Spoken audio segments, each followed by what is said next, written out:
नेपाल सहित भारतर संपर्क अत्यंत गभीर एवं नेपाल सहित ओडिशार संपर्क भी प्रभु जगन्नाथ को आधार करिके दीर्घ वर्षरु रही आसीछि।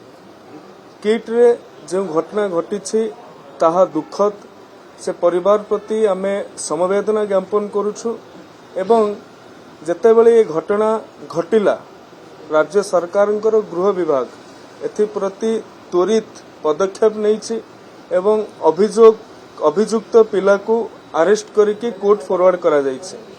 ता सहित जी मृतक अछंती तांकर जो लैपटॉप ठारू आरंभ करके नोट पर्यंत मोबाइल पर्यंत ताहाकु सीज करा जाइछे।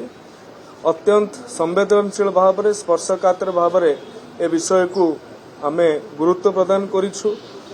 विश्वविद्यालय कर्तृपक्ष ठारू आरंभ करिकी समस्त सहित भारतीय वैदेशिक व्यापार विभाग सहित मध्य आमे जोगाजोग रे अछु।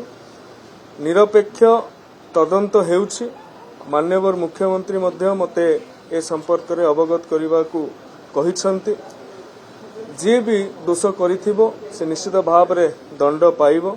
जनकु तो अरेस्ट करके कोर्ट फॉरवर्ड करा जाइछि। आउ जदि जो माने भी शामिल थिबे से कथा को मध्य गुरुत्व दिया जिवो एवं जो भली भाव रे कटक रेल स्टेशन रे गोटे अभावनीय कथा घटिला जो पिला माननकु विशेष करी नेपाली पिला माननकु साइन डाय करागला बोली कहिबाटा भी ए कथा को राज्य सरकारंकर हस्तक्षेप परे विश्वविद्यालय कर्तृपक्ष फेरई नैछंती एवं से गोटे सर्वसाधारण गोटे अपील करिसंती जो नेपाली छात्र छात्री माने अछंती से माने पुनश्च फेरी आसंतु।